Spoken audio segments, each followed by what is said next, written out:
이 시간 우리에게 주시는 하나님의 말씀은 구약성경 시편 80편 17절에서 19절의 말씀입니다. 시편 80편 17절에서 19절입니다.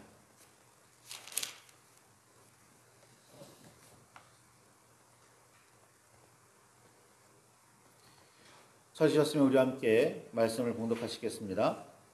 주의 오른쪽에 있는 자, 곧 주를 위하여 힘있게 하신 인자에게 주의 손을 얹으소서.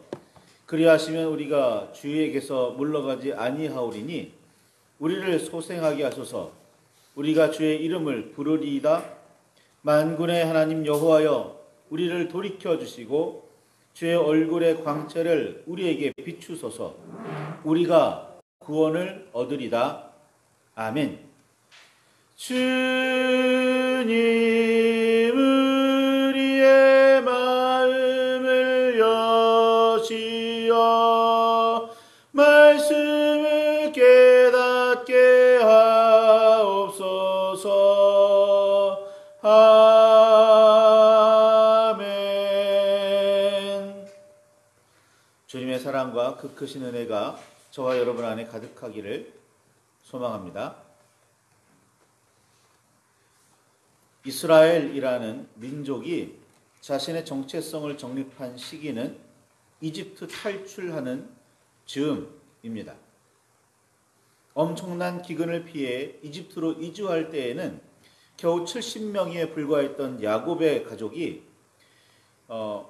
약 430년이 지난 그 즈음에는 장정만 60만 명에 이르는 대단한 숫자로 불어났습니다. 장정이란 20세 이상의 성인 남자만을 의미하는 말이었으니까 여자와 아이들까지 포함하여 생각하면 그 숫자가 얼마나 대단한지를 알 수 있었습니다. 그냥 단순히 4인 가족만으로 생각해서 따져보아도 240만 명이나 되는 엄청난 숫자인 거죠. 그렇게 엄청난 민족으로 성장한 이스라엘은 이집트와 파라오를 불안하게 했습니다. 당시 이집트는 이미 오래전부터 거대한 제국이었기에 겨우 70명 정도의 외국인이 들어와 사는 일은 그리 큰 문제가 아니었습니다. 그러나 60만이면 문제가 다릅니다. 우리나라도 마찬가지죠. 외국인들이 숫자가 많지 않았을 때는 큰 문제가 없었습니다. 그러나 그 숫자가 많아지면서 하나둘 문제가 생기기 시작하죠. 더구나 그들이 이집트 사회에 잘 동화가 되어서 그냥 이집트 사람이 되었다면 문제는 불거지지 않았을지 모르지만 나름의 문화를 유지하는 정도가 아니라 고집하고 있어서 이집트 문화와 충돌하고 있었다면 상황은 완전히 달라집니다. 이집트에 이주한 지 약 430년 동안 이집트 사람이 되지 않고 자신들만의 고유한 문화와 정신을 지키고 있었다면, 그리고 시간이 아무리 지나도 이집트 사람처럼 변화되지 않았다면 이집트 사람으로 흡수될 가능성은 전혀 없다고 보아야 합니다. 오늘날에도 외국에 이민 간 사람들, 그 2세들, 3세들을 생각해 보시면 쉽게 이해가 되실 겁니다. 2세, 3세 중에, 재외동포 2세, 3세 중에 한국말을 기억하는 사람이 몇이나 있을까요? 그런데 430년 동안 자신들의 문화를, 전통을 지키고 있었다? 이거 심각한, 이집트 사람으로서는 심각한 상황인 겁니다. 당시의 이집트 왕 파라오는 이들이 반란 세력이 되거나 외국과 손을 잡고 이집트를 무너뜨리지는 않을까 걱정해야 했습니다. 파라오는 어떻게든 이스라엘 자손들을 통제하고 싶어 했습니다. 그래서 이런저런 방법을 동원해 인구가 늘어나지 못하게 만들려고 했고, 몸과 마음을 피곤하게 해서 다른 생각을 품지 못하게 만들려고도 했습니다. 이런 파라오의 의도는 힘든 공사에 동원해서 고생시키거나 산파들을 시켜 막 태어난 어린아이들을 죽이려고 꾸미거나 그런 일들을 공식적인 명령으로 내려지는 등등 점점 이스라엘을 괴롭혔습니다. 이집트 사람들의 괴롭힘에 고통받던 이스라엘 자손은 탄식하며 부르짖게 되었고 그 부르짖음은 여호와께 전해졌습니다. 이 부르짖음은 자신들의 삶과 신앙에 대한 깊은 성찰에서 나왔다기보다 단순히 고통에서 건져내 주시기를 바랐을 뿐이었습니다. 그 오랜 시간을 여호와만을 붙들며 살았으니 구해달라는 뜻도 아니었고 구해 주시면 잘 섬기겠다는 생각도 없었습니다. 단지 너무 힘들었기에 기댈 언덕을 찾았을 뿐이었습니다. 이런 부르짖음을 들으신 하나님께서는 아주 오래 전 아브라함과 이삭과 야곱에게 세운 언약을 기억하셨고 그 언약을 기억하신 하나님께서는 이스라엘 자손을 돌보셨습니다. 아브라함과 이삭과 야곱에게 세운 언약이란 그 자손을 돌보시며 그들을 가나안에 살게 하시며 그 후손을 번성하게 하시겠다는 하나님의 약속이었습니다. 그래서 이제 여호와께서는 그들을 이집트에서 이끌어내기 위해 역사하실 때 여러 가지 기적과 이적을 베푸실 때 나는 너희를 이집트에서 구한 여호와다. 너희는 이것을 분명히 알아야 한다. 나는 너희 하나님이 되겠다. 말씀하시고 또 말씀하셨습니다. 이 구원의 사건을 기억하려며 세우신 절기가 유월절입니다. 하나님께서는 이를 잊지 말고 기억하여 해마다 절기를 지키라고 말씀하셨습니다. 이스라엘 자손들에게 이를 분명하게 가르치고 전해야 했습니다. 그런 여호와 하나님의 인도하심을 받아들이고 그에 순종하여 이집트를 탈출하여 광야를 거쳐 가나안에 정착한 역사가 이스라엘 민족의 정체성입니다. 이스라엘 민족의 정체성은 그렇게 강조되고 또 강조되었지만 안타깝게도 항상 흔들렸고 도전을 받았습니다. 백성은 정체성의 핵심인 여호와를 늘 잊었고 버렸습니다. 다른 민족들의 문화나 신들을 너무나 쉽게 받아들이며 여호와를 떠났습니다. 말로는 언제나 여호와를 떠나지 않겠다. 큰 소리로 하나님과 약속했고 장담했었지만 그들은 그 서원을 지키지 않았습니다. 너무나 쉽게 저버렸습니다.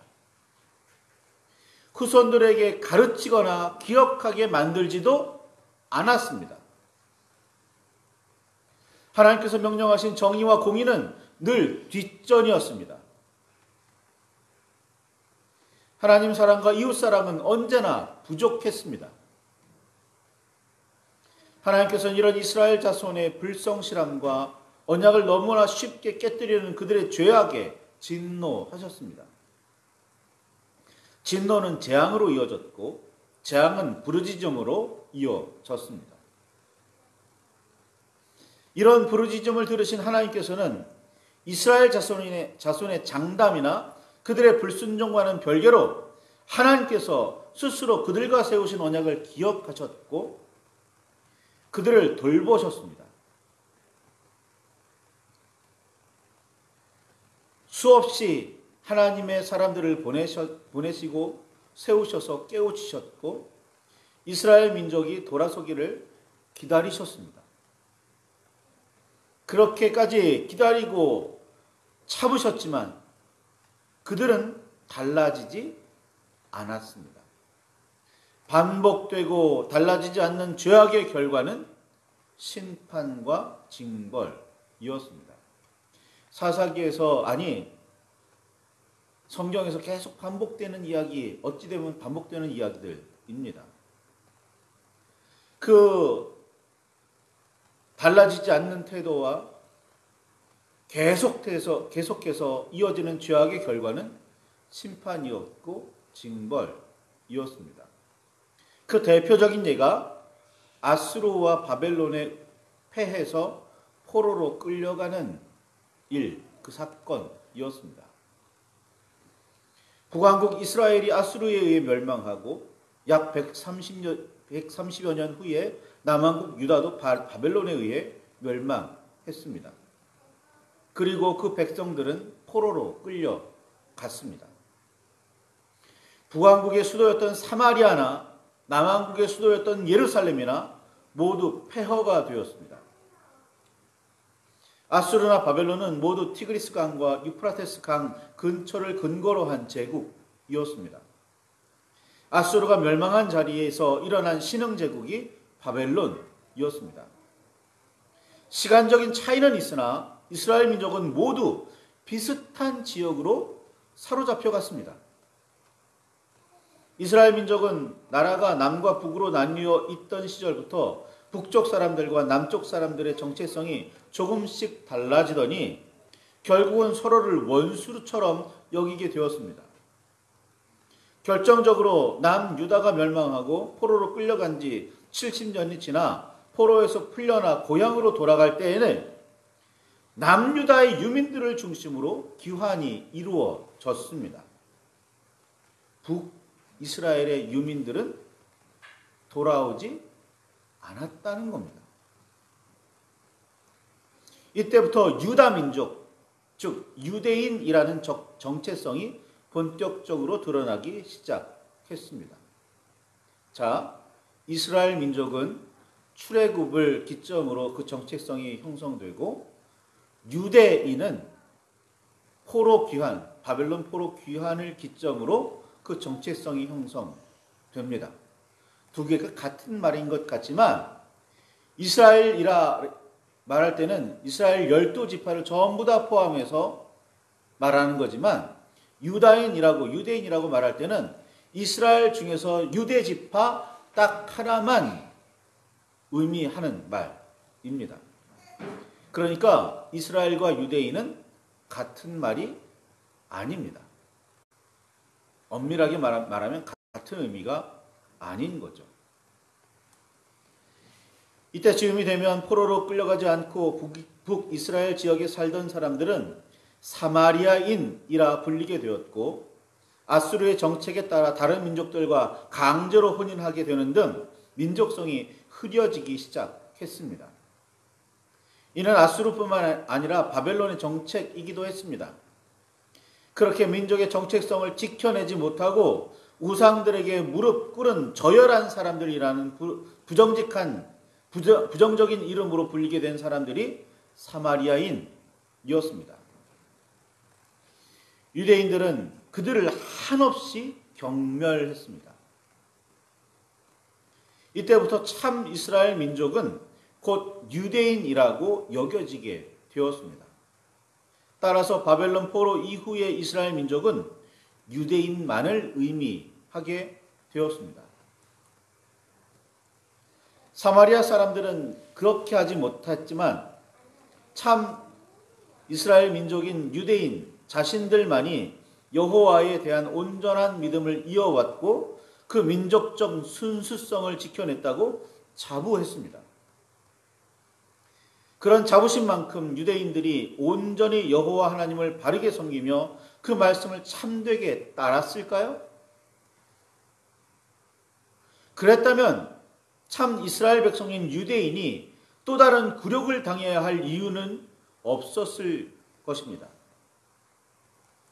다른 민족, 여러 민족에게 시달림을 당하다가 결국에는 로마에 병합되어야 할 이유가 없었을 겁니다.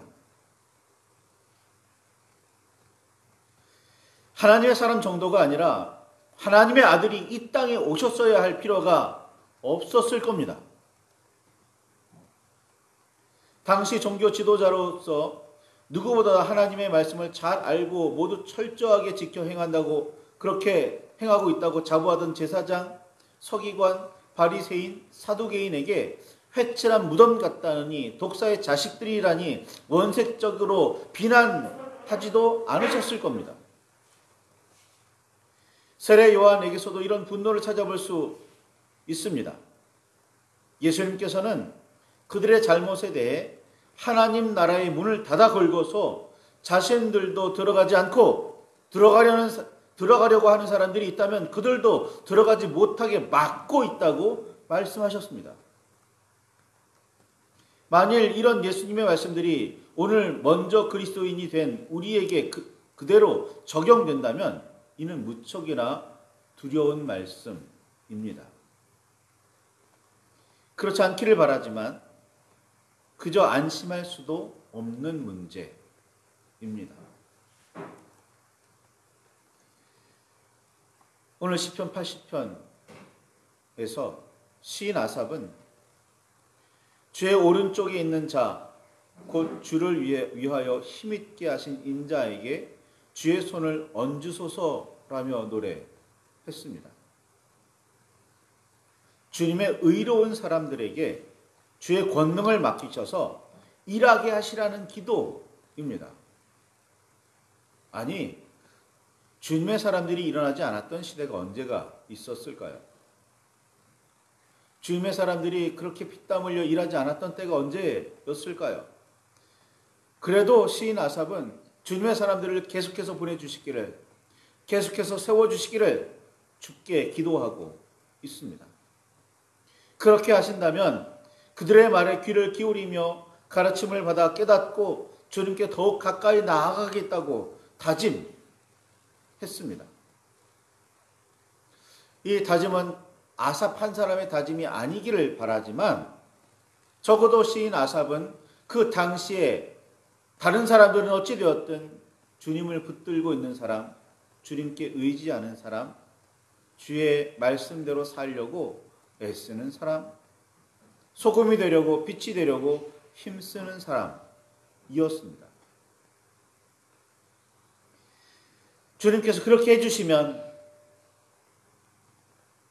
그 의로운 사람들의 지도에 따라서, 인도에 따라서 우리가 소생하게 될 거고, 주님께서 우리를 소생시켜 주시면 우리는 주님의 이름을 부르며 의지하겠다고 그렇게 기도합니다. 자신의 지혜와 힘을 믿을 수도 의지할 수도 없으니 도와달라고 하나님께 나아갔던 겁니다. 그렇죠. 아무리 다짐하고 아무리 장담하면 무슨 의미가 있겠습니까?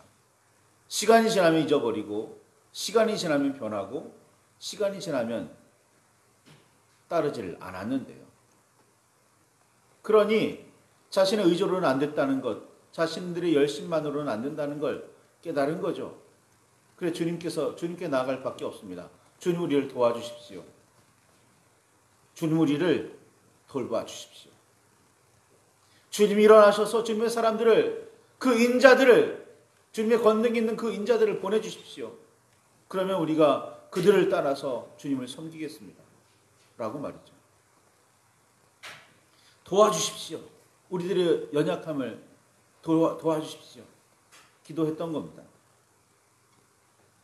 그렇게 자만했던 이스라엘도 무너졌고 유다도 쓰러졌습니다. 제사장, 서기관, 바리새인, 사두개인 같은 사람들도 비뚤어졌습니다. 그러니 누구를, 그리고 무엇을 신뢰할 수 있겠습니까? 자신도 신뢰할 수 없다고 고백하며 시인 아삽은 하나님의 사람, 나아가 여호와 하나님만을 의지하겠다고 다짐하며 기도했습니다. 오늘 우리에게 필요한 다짐과 기도입니다. 우리는 우리 자신을 너무 믿으면 안 됩니다. 인간의 지혜, 능력, 그동안 쌓아왔던 어떤 문화 이런 것들 의지할 바가 못 된다는 겁니다. 믿고 따라야 할 분은 여호와, 예수 그리스도, 성령, 즉 삼위일체의 하나님뿐입니다. 여호와만이 만군의 하나님이시고 우리를 참으로 도우시며 건지실 분이십니다. 시인 아삽은 이어서 시편 80편 19절에 만군의 하나님 여호와여 우리를 돌이켜 주시고 주의 얼굴의 광채를 우리에게 비추소서 우리가 구원을 얻으리이다 라고 노래하며 기도했습니다. 우리를 죄의 길에서 온전히 돌이키실 수 있는 분도, 우리의 얼굴에 광채를 비추시며 밝게 하실 분도, 우리를 구원하실 분도 오직 여호와 하나님 뿐이심을 분명하게 고백했습니다. 만군의 하나님께서 돌아오셔야만 이런 은혜와 역사가 가능함을 노래했습니다. 예수 그리스도께서 이 땅에 오셨기에 죄의 완전한 용서와 구원의 길이 온전하게 열릴 수 있었습니다. 성령의 인도하심을 통해서만 그 바른 길을 온전하게 걸어갈 수 있습니다.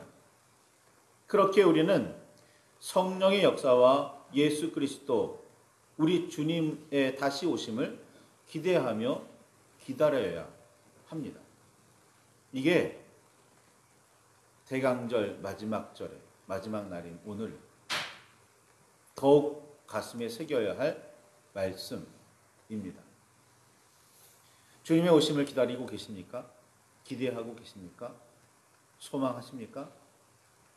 정말 그 주님을 그렇게 의지하십니까?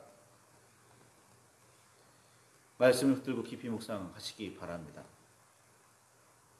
주의 말씀, 주의 은혜가 우리 안에 넘치기를 소망합니다.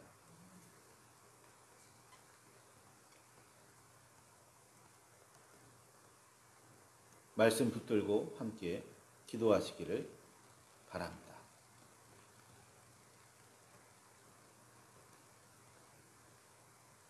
기도하시겠습니다.